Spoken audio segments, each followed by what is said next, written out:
estamos aquí en otro programa de Mar de Fondo. Hoy estamos aquí con el doctor Fernando Tuya. Muchas gracias por venir, Fernando. Buenas tardes, Jesús, un placer estar aquí contigo. Hoy vamos a hablar de un ecosistema canario muy particular que todo el mundo habrá conocido más o menos, y él ha estado por cerca del intermareal, de la mar, y son los blanquizales. ¿Qué son los blanquizales, Fernando? Bueno, un blanquizal es un fondo rocoso que carece de vegetación, entonces domina una serie de costras de color blanquecino, que básicamente son algas coralináceas que han perdido toda la pigmentación de color rojo, y se han tornado de color blanco. Aquí tenemos una imagen de lo que sería debajo del agua, ¿no? Ahí se ve una especie como si hubiera solamente roca y erizos, ¿verdad? Exactamente. La desaparición, o sea, todas esas costras que quedan, se han producido pues por la desaparición de lo que serían los mantos vegetados que en su día estaban por encima y colonizando todo lo que es el fondo rocoso, y debido a las altas abundancias de erizos de mar, en particular en este caso de la especie de Diadema africana, como pueden observar en la imagen, pues lo que ha ocurrido es que este mando vegetal ha desaparecido y lo único que quedan son esas costras de color blanco. ¿Okay? ¿Esas costras están vivas? Esas costras no. ¿Qué es lo que ocurre? Que el alga coralinácea incrustante, que estaría por debajo de lo que, digamos, sería como el sotobosque de lo que sería los mantos vegetales, al morir, o sea, recibe mucha luz, ya pierdes la protección, entonces el exceso de luz lo que hace es que se muera, se degrada, pierde los pigmentos, y lo que ocurre es que se convierte el pigmento, pasa a ser blanco al degradarse, y lo único que quedan son esas costras de color blanco. Antes, en esta imagen que tenemos, esto estaba todo cubierto de algas, y de fondo estaban esas algas corales, vamos, que la textura es como dura, es de coral, ¿no? Sí, no son corales, son lo que se denominan algas coralináceas, que lo que hacen es, pues, absorben el carbonato cálcico y generan estructuras duras, ¿no? Entonces, estas algas, como digo, son estas costras, son como una especie de sotobosque debajo de lo que serían, pues, macroalgas de alto porte. Entonces, cuando desaparecen las macroalgas de alto porte, estas costras reciben la luz directa, no soportan bien el exceso de luz, mueren, entonces pasan de tener un color así rojizo, rosa, a un color completamente blanco, ¿no? Inicialmente, ¿qué es lo que ocurre? Que en Canarias hace siglos, pues se supone que, lo supone porque obviamente nadie estaba hace 500 años, ¿no? Son siempre evidencias más indirectas, pero sí que sabemos que en zonas del archipiélago donde los niveles de presión pesquera no se han disparado, pues estos mantos vegetales son mucho más extensos, ¿no? ¿Qué es lo que ocurre? Que en las islas más pobladas, prácticamente ya en todos sitios, ¿no? Excepto el Hierro, un poquito la isla de La Palma, pues debido a la sobreexplotación se han retirado progresivamente todos los grandes depredadores de los erizos de mar, en particular de esta especie, de la eriza o el erizo de púas largas. Entonces esta especie de erizo pues ha explotado demográficamente, ¿okay? Como pueden observar en la imagen, hay muchísimos de ellos por todos lados. Y esto lo que hacen es que se dispara lo que es la magnitud de la herbivoría, es decir, lo que ocurre es que esta alta abundancia de erizos comienza a comerse todo lo que es la vegetación. Es que estos erizos son herbívoros, comen... Exactamente. Se han comido todas las algas que había allí y ha dejado estas últimas que no pueden con ellas, pero se ha muerto porque le llega demasiada luz que antes no le llegaba. Exactamente, ¿no? Entonces, digamos, hay una serie cuando uno intenta explicar la génesis y el mantenimiento de los blanquizales, siempre tiene que tener en consideración todos estos fenómenos, claro, ¿no? Es decir, por una parte lo que sería la sobreexplotación, que es quien ha retirado los grandes predadores de estos erizos de mar, como pueden ser pues samas, bocinegros, pejeperros, etcétera. Entonces, esa retirada de predadores por la sobreexplotación hace que los erizos exploten demográficamente porque no tienen ningún predador que los controle. ¿Okay? Y por tanto, el erizo, ¿qué es lo que hace? Se papea, se consume, como un exceso de cabras en el campo, ¿no? Lo que ocurre es que las cabras pues se comen la vegetación, la hierba, ¿no? Pues utilizando un símil, lo que ocurriría en el mar sería, en estos fondos rocosos, sería que esa alta presencia de erizos pues consume todo lo que sería esa vegetación, y finalmente lo único que queda son, como tú bien decías, Jesús, pues estas costras coralináceas que obviamente el erizo no se puede alimentar de ellas. La polémica con este erizo también surgió en su día cuando estudiábamos, ¿no? ¿Ese erizo es canario, es caribeño, ha venido de fuera? Esa es una muy buena pregunta, Jesús, porque efectivamente cuando yo estudiaba ahí hace prácticamente más de 20 años, pero ya somos viejos, ¿no? Ahí en los 90, Pues Radio Macuto, el mito que se tenía es que efectivamente el erizo pues era una especie que se había introducido por parte del hombre básicamente al incrementarse la navegación entre el Caribe y Canarias, y que era una especie exótica, ¿no? Y que había llegado pues hace 400, 500 años a Canarias, que como no tenía ningún predador natural, pues habría crecido a sus anchas, ¿no? Ese era el mito que se tenía, pero empezaron a desarrollarse una serie de estudios, en particular basados en marcadores moleculares, es decir, estudios de índole genética. Sí, o sea que analizaban los erizos genéticamente, analizaban su genética aquí y la comparaban con la genética que hay del en el mismo, Caribe, por ejemplo. ¿Una especie parecida o es la misma especie? La sí, que ahora te comentaré. Entonces, inicialmente, efectivamente, se hicieron una serie de análisis genéticos y se llegó a la conclusión que efectivamente las poblaciones canarias y las poblaciones del otro lado del Atlántico pues se habían separado hace prácticamente medio millón de años. Es decir, entonces ese bulo de que era una especie que había llegado en las últimas centurias a Canarias, pues lo dimos... En los cascos de los barcos... Exactamente. Eso es. Entonces la dimos se desechó, ¿no? Se desechó ese tipo de hipótesis. Entonces, bien, sabíamos que se habían separado las poblaciones hace medio millón de años, es decir, que esta especie lleva muchísimo tiempo con nosotros, antes de que obviamente de que llegaran los propios pobladores humanos a Canarias. Y sí que es verdad que sí que se consideraba, pues durante muchos años, que a pesar de que eran poblaciones distintas, pues que era la misma especie que existía en el otro lado del Caribe, ¿no? La denominaba Diadema Antillarum. De hecho, el epíteto Antillarum hace referencia a las Antillas, ¿no? Sí, Antillas eso es lo que hemos creído hasta ahora todo. Exactamente. Pero hace muy poquito, creo que fue hace prácticamente 3 añitos, 3-4 años, el grupo de investigación de la Universidad de La Laguna, que se dedica a este tipo de cosas, pues hicieron una serie de análisis morfológicos y también genéticos con marcadores moleculares de mucha mayor resolución, y se dieron cuenta que la especie que teníamos en este lado del Atlántico, es decir, en el Atlántico Oriental, era una especie diferente a la que primigeniamente teníamos en el Atlántico Occidental. Y de hecho, pues se bautizó con el nombre de Diadema africana, esta nueva especie, que es la especie que está en el lado oriental del Océano Atlántico, y que la podemos encontrar no solamente en Canarias. Eso es la pregunta, ¿se puede encontrar en más sitios que en Canarias, no? Sí, se puede encontrar también en Madeira, se puede encontrar en las Islas Salvajes, y se puede encontrar también, por ejemplo, en el Golfo de Guinea. O sea, que no solo en la Macaronesia, en las islas, sino que también en el continente, ¿no? Exactamente, también se puede encontrar es importante en el continente porque da un origen. Quizá ha venido aquí desde el continente, más que desde las Antillas. No, es una especie que aparentemente, aunque esa pregunta no te la podría resolver, parece que es una especie que... Sí, lo que se cree. Lo que se cree, que originalmente procedió del... O sea, las dos poblaciones se separaron, y las poblaciones obviamente del Atlántico Oriental comenzaron a evolucionar y han generado, pues a través de miles de años, con cambios fisiológicos, morfológicos, pues han generado una nueva especie. Aquí en este programa siempre hemos dicho que somos unos ilustres ignorantes sobre el mar, porque es un tema que nos supera absolutamente, y vemos que cuando empezamos un poquito a rascar ya nos quedamos sin argumentos, porque realmente llegamos hacia muy poquitos, conocemos muy poquito el mar, y por esto era la idea también de este programa y de invitaros a todos los que estáis trabajando sobre el mar, porque a lo mejor aclarar un poquito, pero ya la gente, los espectadores se tienen que dar cuenta que del mar se conoce muy, muy poco, y por eso estamos perdidos casi siempre, y gente que viene aquí siempre llegamos al límite. En cuanto a la segunda, tercera pregunta, ya estamos en el límite, ya no sabemos. Y posiblemente, Jesús, si hiciéramos esta entrevista dentro de 10-15 años, pues hablaríamos de cosas distintas, ¿no? Porque como bien que apuntas, y eso es algo que yo, por ejemplo, cuando doy mis clases se lo remarco mucho a mis alumnos, somos unos grandes ignorantes de cómo funciona el mar, y sí que estamos en una época donde, pues gracias al florecimiento de una multitud de tipos de técnicas oceanográficas, genéticas, fisiológicas, pues nuestro conocimiento aumenta, ¿vale?, día a día, ¿no? Cada vez, afortunadamente, también hay más grupos de investigación que se dedican a temas marinos, ¿no? Pensemos que hace 30 años en Canarias, pues muy poquita gente se dedica a temas de biología, ecología marina, y hoy en día, pues hay bastantes grupos que se dedican a todo este tipo de cosas, ¿no? Entonces, pues esa generación de conocimiento ha sido bastante intensa en los últimos 30 años, pero estoy seguro que dentro de 30 años será muchísimo más, ¿no?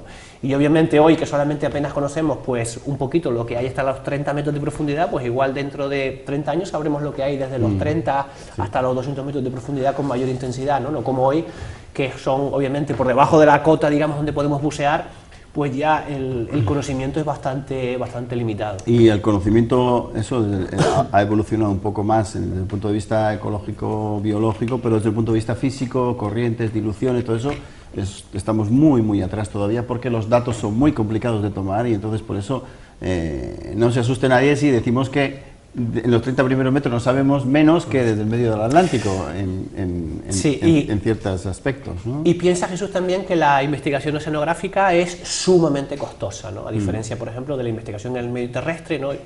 Ahora mismo tú y yo podemos coger un 4x4, nos subimos a la cumbre y podemos muestrear y podemos recoger muestras sin ningún tipo de problema. Y pasar 2 noches allí y venir y... El mar es muy complicado por trabajar, es sumamente costoso, ¿vale? Simplemente salir al mar, necesitamos una embarcación, necesitamos equipos de buceo, el combustible es muy caro, entonces, aparte de que es un medio hostil a nosotros, la investigación oceanográfica siempre ha sido bastante cara y por eso siempre ha ido a remolque, digamos, del conocimiento en tierra. De todos los demás. Claro. Bueno, disculpen estas reflexiones, pero estábamos hablando del diadema antillarum, que es un erizo que nos ha dado muchos problemas hasta ahora, ¿no? Sí, diadema africana, ahora ya bautizada. Es verdad, perdona, diadema africana. Exactamente. Sí. Entonces, el crecimiento del erizo, he oído que también tiene problemas incluso ahora, ¿no? Es un organismo tremendamente activo, se defiende muy bien en el mar, aguanta condiciones muy difíciles, pero... Yo, Jesús, y tengo una diapositiva que lo creo que lo ilustra, yo al diadema lo he bautizado como un gran triunfador evolutivo, ¿no? ¿Por qué? Pues porque, como comenta Jesús, es una especie que tiene una gran plasticidad morfológica. Por ejemplo, en zonas donde están depauperadas en alimento, pues puede reducir el tamaño del caparazón, digamos, ralentizar todo lo que es su fisiología. Luego tiene puestas bastante importantes.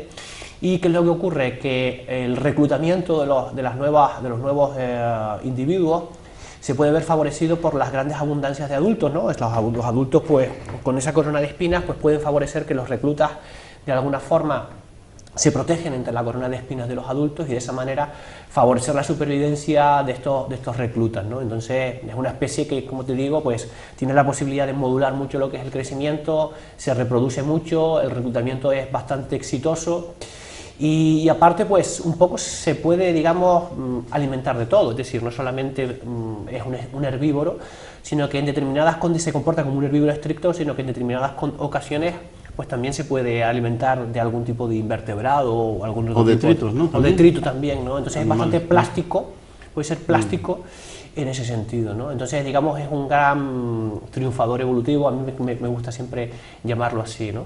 Es como, digamos, como lo que ha ocurrido con el hombre, ¿no? Como con el Homo sapiens en tierra, ¿no? Nosotros somos un gran triunfador evolutivo, ¿no? Llegamos a dominar prácticamente y a monopolizar los recursos del medio terrestre, pero Diadema sería un ejemplo de un triunfador evolutivo del medio marino que llega a monopolizar ese medio marino. Sí, en este programa también hemos hablado mucho sobre los impactos sobre el mar y sobre los vertidos, que es una de las cosas que es más complicado y hay mucha polémica en esto. Hemos hablado de que el Diadema ha progresado porque nuestro ecosistema se ha hundido, nuestro ecosistema canario, pero no solo por la pesca, sino también los grandes vertidos que hay continuamente en la costa. Eso ha perjudicado mucho el ecosistema y al final lo que decíamos en otros programas, es decir, cuando tú te cargas tu ecosistema pueden venir otros o los que estaban pueden adaptarse mejor y arrasar con el sistema tuyo, ¿no?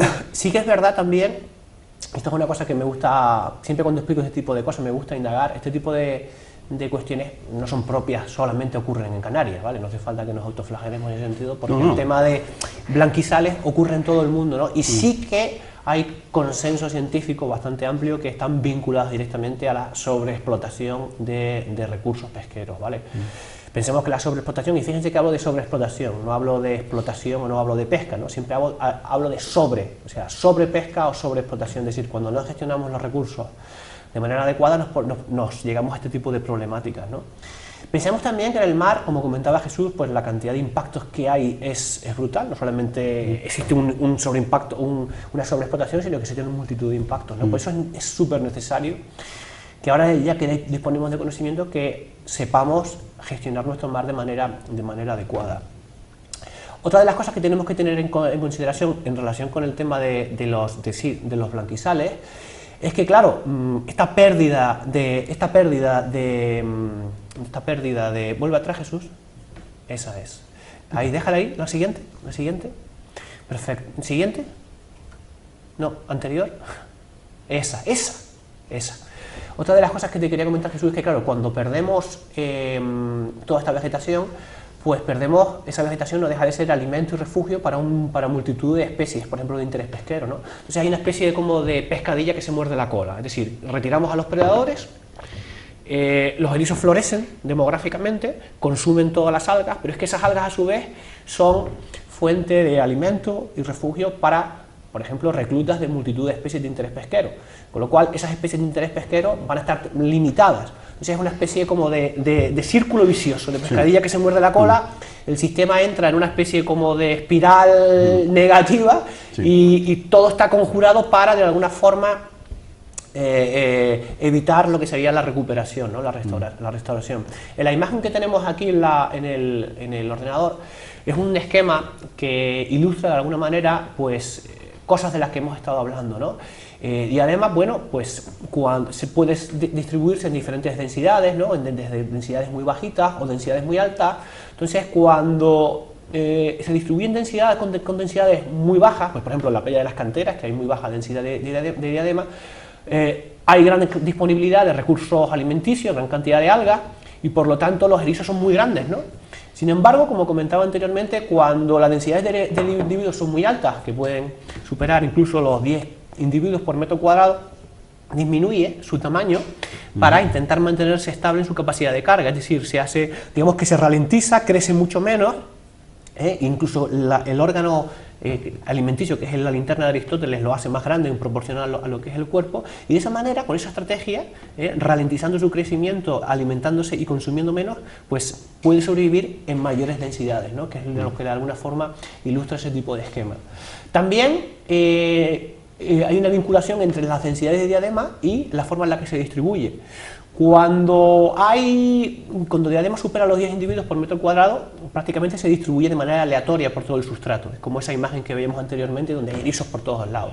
Sí que es verdad que cuando diadema está más controlado, las densidades son más intermedias, pues se distribuye de manera más, digamos, agregada. ¿Y qué significa esto de distribución agregada? Bueno, pues porque se va a agregar utilizando pues diferentes elementos topográficos del sustrato, ¿no? Los podemos encontrar sobre todo concentrados en lo que sería cavidades, cuevas, hendiduras, ¿no? Entonces, porque ellos migran también. Sí, generalmente migran a lo largo en el propio día.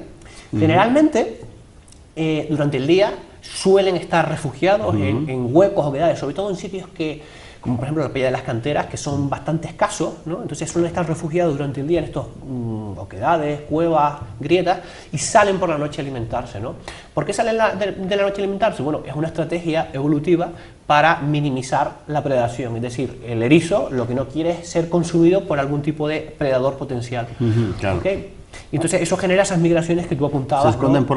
por el día, y por la noche salen a comer los restos de algas, porque en un blanquizal de estos donde ya se ha comido todas las algas, ¿de qué vive el erizo? Bien, esa es una buena pregunta, Jesús. ¿Qué le ocurre? Ya cuando el erizo, por eso estoy aquí. Cuando el erizo monopoliza todo el sustrato, ya prácticamente hay erizos por todos lados. Sí. Esa migración día-noche es mucho menos marcada y prácticamente se puede alimentar de cualquier tipo de cosa, ¿no? Y pensemos que siempre hay, pues, a cualquier fondo rocoso siempre hay una llegada continua de cualquier tipo de propágulo, espora, de cualquier tipo de alga. Entonces, desde el momento que hay cualquier cosa, el erizo se lo come, ¿no? Y genera, pues, estos fondos, que son fondos, son oasis, son desiertos prácticamente, donde no vemos ningún tipo de alga ni ningún tipo de vegetación. Pero ahí sigue continuamente el mar intentando colonizarlo, es decir, ahí está continuamente intentando crearse un poquito de... Como el fouling de los barcos, primero se crea una especie de bacteria, después van una sucesión, y el erizo, pues lo que ha tardado en pasar por ahí, vuelve a pasar, y aquí hay algo un poquito más de comida. Completamente, sí. Es así, ¿no? Luego pensemos también... suele haber transiciones, ¿no? Es decir, en los primeros metros de profundidad, donde rompe mucho la ola, ahí el erizo no está, ¿no? Porque es un erizo, digamos, que no le gustan las olas. Porque es muy grande. Es muy grande, de hecho eso fue... Tiene las púas muy largas, y ¿no? ofrece mucha resistencia, ¿no? Sí, de hecho ese fue un trabajo que hicimos nosotros que hicimos juntos, muy interesante. ¿no? Y demostramos que efectivamente Diadema pues no le gusta, debido, como comenta Jesús, a esa estructura de espinas muy grandes, no le gusta mucho lo que es la turbulencia. Eso para el agua, para que, aunque se vea un erizo con púas, y eso al final para la dinámica del agua es como si fuera una bola prácticamente. O sea, esas puntas así tan juntas lo que crean es un volumen enorme, a pesar de que uno parezca que con las púas pues esquiva mucho, no se esquiva demasiada la corriente, entonces le arrastra muchísimo el oleaje y lo mueve y lo da vueltas, y él lo que no quiere es romperse, porque exactamente. Si se rompe, adiós. Exactamente. Entonces, ¿qué es lo que ocurre? Que en esos primeros metros, sobre todo en zonas muy castigadas por el oleaje, pues no encontramos esta especie de erizo. Sí que encontramos otras especies de erizos, pero no esta, ¿no? Que es digamos la más voraz. ¿Y qué le ocurre? Pues encontramos fondos con vegetación, ¿no? Entonces siempre hay, digamos, como dos estados, ¿no? Que luchan entre sí. En zona somera menos profunda encontramos zonas con algas, y cuando nos vamos a más profundidad pues encontramos estos fondos deforestados, ¿no? Entonces siempre los erizos pues intentan subir porque ahí sí tienen alimento, ¿no? Pero ahí tienen oleaje, entonces siempre hay una especie como de tensión, ¿no?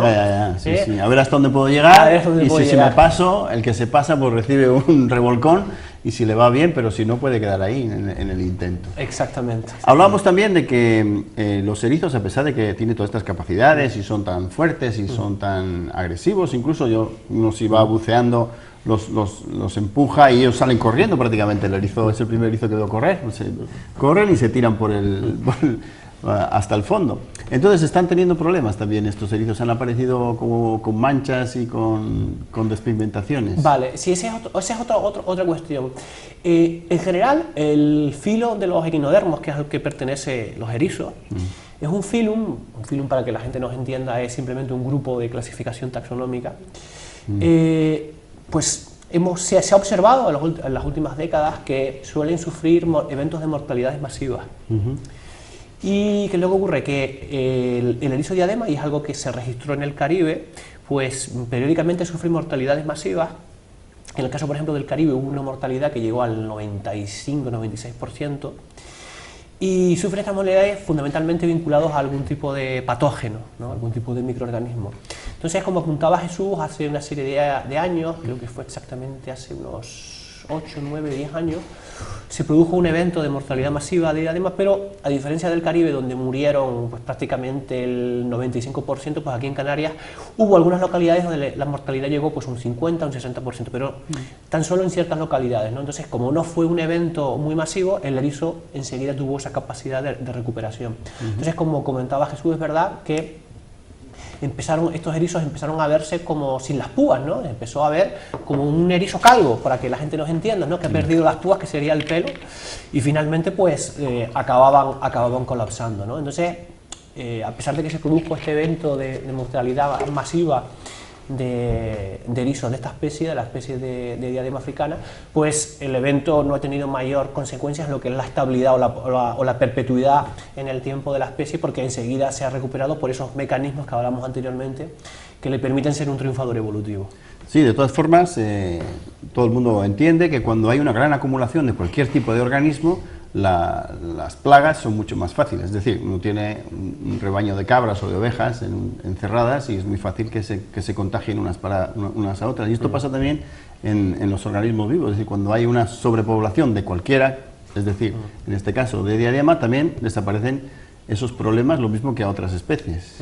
Sí, el caso particular de lo que sería la microbiología asociada al patógeno no está totalmente aclarado. Sí se sabe que es por un microorganismo, pero esos mecanismos que tú comentas, Jesús, posiblemente se pudieran dar, pero realmente a día de hoy no hay nadie que lo haya demostrado específicamente. No, pero en general, digo, hablo en general, que bueno, que se entienda que el mar funciona igual que en tierra, quiere decir que cuando tenemos mucha cantidad, las piscifactorías, donde metes un montón de peces juntos, tienen muchos problemas de enfermedad. Realmente son mecanismos que tiene el sistema de regularse también, exactamente, ¿no? Que son cosas que se observan en el mar. Bien, vamos a ver algún otro fotografía. Fíjate, la gráfica anterior, Jesús, sigue la siguiente, para que lo vean nuestros... ¿Sigue el siguiente? ¿Atrás? No, sigue, no sé por qué va a saltar. Sigue, esa, para. Fíjense, Esta gráfica lo que les está indicando es cómo cambia el porcentaje de cobertura algal, que digamos sería lo que representa el eje Y, frente a las densidades de individuos de diadema, de erizos, en el eje de las X, ¿no? Entonces fíjense que hay una recta, ¿no? Que lo que nos viene a decir es que a medida que va aumentando la densidad de individuos de diadema, de erizos, va disminuyendo lo que es el porcentaje de cobertura algal. Esta gráfica está hecha, cada uno de esos puntitos que se ven en la imagen es un arrecife rocoso concreto del archipiélago canario. Esta gráfica la hicimos hace prácticamente 12-13 años, con datos recolectados a lo largo de todo el archipiélago, que claramente nos muestran esa relación que hay entre las densidades de diadema y cobertura algal. Sí, aquí se ve, esto quiere decir que hay más y cada vez más erizos, Sí. y aquí se dice que hay cada vez menos y cada vez menos cobertura algal, efectivamente. Básicamente aquí tenemos vegetal. Bajas densidades de erizos, se corresponden con alta cobertura algal, y en medida que va aumentando lo que sería las densidades de erizos, la cobertura algal va disminuyendo. El erizo preda también sobre cebadales. Bien, Porque hicimos un par de programas sobre cebadales, vamos a hacer más. El cebadal es fundamental en Canarias. Sí. Y lo que hay que aclarar es que el cebadal no es un alga. El cebadal es una planta, lo mismo que está en tierra. Tiene flores, frutos Sí. y tiene raíces, cosa Sí. que las algas no tienen. Entonces, bueno, por eso la pregunta es, ¿no son iguales las algas y el cebadal? Pues son dos cosas diferentes. Entonces, el erizo está claro que come algas. ¿Y qué pasa con los cebadales? vale, buena pregunta, Jesús. Hay que tener otra consideración a lo que tú apuntabas, y es que los cebadales, estas praderas submarinas, están sobre fondos arenosos, ¿okay? No sobre fondos rocosos. Entonces, el erizo, ¿qué es lo que ocurre? Que generalmente esta especie particular de erizo no la encontramos sobre fondos de arena, porque tiene dificultades para su locomoción, no le gusta la arena porque no se puede mover a efectivamente gusto. la locomoción es muy complicada, ¿no? Es muy complicada. Sin embargo, fíjate, hay rumores, y es algo que me ha comentado muchísima gente, que en aquellas zonas donde yo tengo transiciones roca, arena con cebadal, como por ejemplo puede ocurrir en la costa de Arinaga, encontramos varios sitios donde tenemos fondo rocoso con muchos erizos, y luego tenemos fondos arenosos con praderas de ceba, ¿no? Entonces, hay gente que me ha comentado que han observado erizos que durante la noche se hacen incursiones en esos fondos arenosos que están cerca de los arrecifes rocosos y se alimentan de la ceba. Yo jamás lo he visto, ¿vale? No está demostrado científicamente, a día de hoy nadie lo ha comentado, pero simplemente lo comento como anécdota porque ya hay 2 o 3 personas que me lo han comentado. Sí, que el erizo comería de todas formas el cebadal si pudiera llegar. Hombre, eso a mí no me cabe duda. No, como si eran pudiera... diferentes tejidos, no se sabe, digo, bueno, el caso es que no se come el cebadal porque no puede llegar, si no se lo comería también. Exactamente. En estas zonas, por ejemplo, en estas zonas de transición roca-arena, donde hay ceba, como comentaba, en la zona de Arinaga hay varios sitios, por ejemplo en Risco Verde, sí que sabemos, por ejemplo, peces que viven asociados al arrecife rocoso, como por ejemplo pueden ser las alemas, que hacen incursiones en los cebadales adyacentes y ahí sí consumen lo que sería la ceba. ¿Vale? Muy bien, entonces, bueno, para aclarar un poquito, en Canarias, ¿cómo está el tema de blanquizales? Hemos dicho que casi todas las islas están copadas y algunas que se salvan todavía. Sí, efectivamente. La situación en general es mala en el sentido de que hay blanquizales muy extensos por todas las islas, ¿no? Yo sí que creo que de manera natural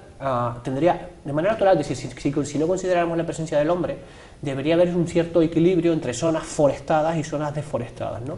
Desde el momento que el hombre saca a los predadores, ya, digamos, el erizo se desfasa y la proporción o la cantidad de blanquizal es muy alta, ¿no? ¿Qué le ocurre? Que hay islas en particular, como puede ser la isla del Hierro, donde el porcentaje de blanquizal es muy inferior a lo que encontramos en otras islas del archipiélago. Básicamente pues por 2 razones. En primer lugar porque los niveles de sobreexplotación están más controlados y luego porque el hierro, al tener unas aguas más cálidas, tiene una mayor abundancia de potenciales predadores del erizo. Por ejemplo, los gallos, ¿vale? Los gallos, diferentes especies de pez gallo, pues consumen los diademas, consumen los erizos y de esa manera, digamos, tienen mucho más controlados lo que son sus poblaciones, ¿no?